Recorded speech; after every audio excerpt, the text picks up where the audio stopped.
This morning I want to talk about the name Shuler. Shuler is a name that for the last 70 to 80 years has been the most honored and respected name in the circles of fundamental evangelism. Dr. Phil Shuler was born in 1924. He came from good stock.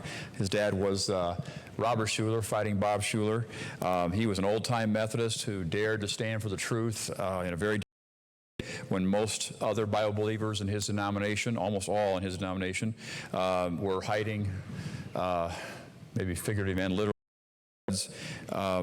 He built, fighting Bob Shuler, built Trinity Methodist Church, the largest Methodist church in the country in Los Angeles in the 20s and 30s, while leading a fight against corruption in high office. He got many evil men removed from office, and more importantly, a lot of good men came into office because of that. He also was jailed 3 times for free speech, we'll say, as you would know probably, but because of his battles against the immoral and godless William Randolph Hearst. And that's where he got his name, Fighting Bob. William Randolph Hearst was a wicked man, and you may remember Dr. Phil Shuler telling us stories about how that literally his dad's office was bombed. One time they had a shootout with Hearst's henchmen in their right in front of their house, literally a shootout with guns blazing. But Bob Shuler had 3 boys, and his oldest was Bob Jr. He entered the liberal Methodist denomination as a pastor. Jack Shuler would initially be his most well-known son, and he entered citywide evangelism in the 40s and 50s. This is a little-known thing. I think we don't know much about Jack Shuler's ministry, but those who follow his ministry claim that he saw over 1 million souls saved during his evangelistic crusades. He died at the age of 45 of a lung disease. But Phil, the youngest of Bob Shuler, was born in 1924. He was saved under his father's ministry. He was actually called to preach under the ministry of his brother Jack. His education was interrupted in World War II, where he served in the Navy for 3.5 years, served in the Pacific. He actually was part in 9 invasions as a member of the invading landing party.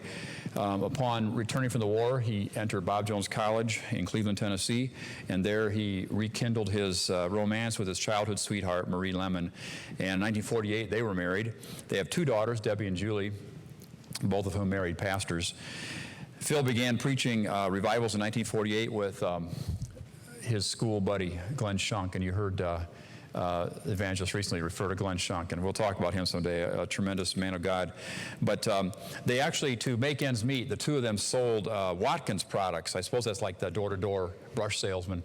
And so this is the 1940s in South Carolina.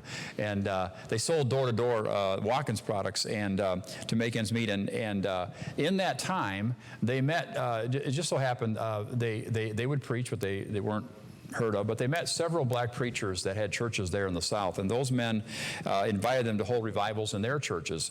And so the first of many was at Briar Patch Baptist Church in War Shoal, South Carolina, and decided from that point on, no matter how poor the church, and this is the old South, so this may sound funny to us, but he scheduled 6 to 10 meetings with just small black churches for the rest of his ministry to be a help to them. Upon graduation, as I said, in 1950, he entered evangelism of his brother's evangelistic team. He was his advanced man. Marie was the organist and pianist of the team. They stayed with Jack Shuler for almost 2 years, and then Phil Shuler began his own citywide meetings in 1952. Also in 1952, he began the practice of holding a dozen meetings a year in churches that had less than 50 members.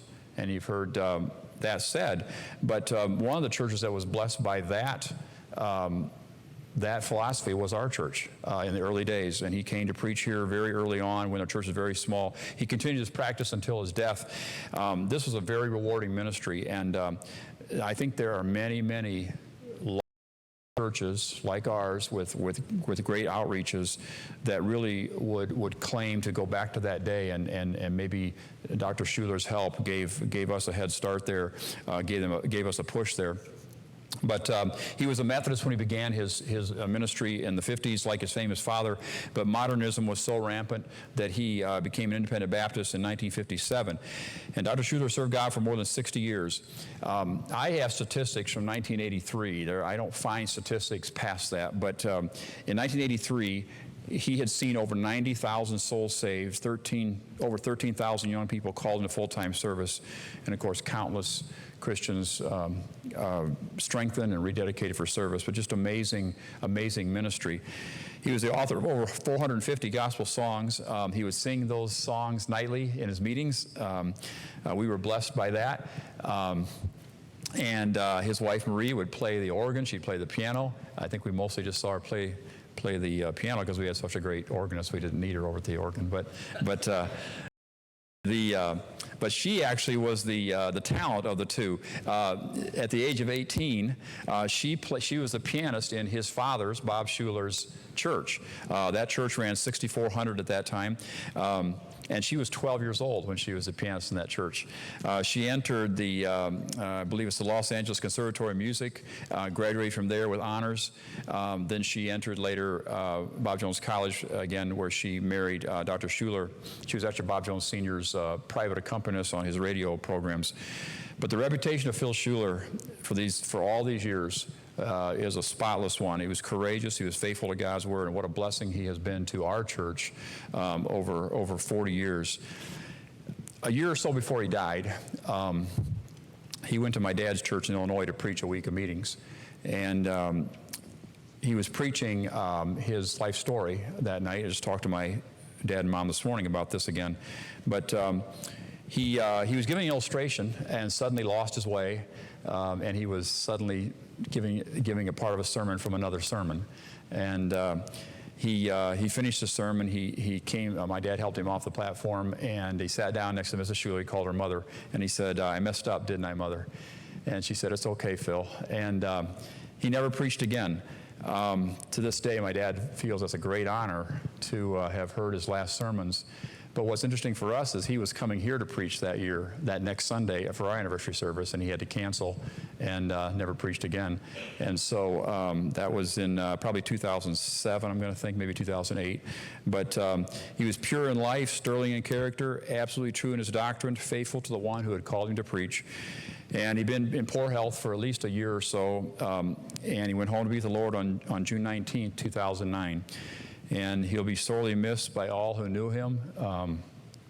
I personally miss him greatly, as many of you do, I'm sure. And I would just recommend, if you don't know him or weren't here in the church when he was here and preached for us, to go to the bookstore and order some of his sermons. You'll be greatly blessed. Very unique man, and there's some things you have to get used to. He had a great vocal injury in a very young age, and so he's hard to listen to at first, especially on recording. But you listen to him, and I could recommend his life testimony. You could even find his life testimony on YouTube and see him preaching there. But I want to thank the Lord of God and the man that was very close, near and dear to our hearts here in our church, Dr. Phil Shuler. All right, ushers, if you'll come, we'll take our offering.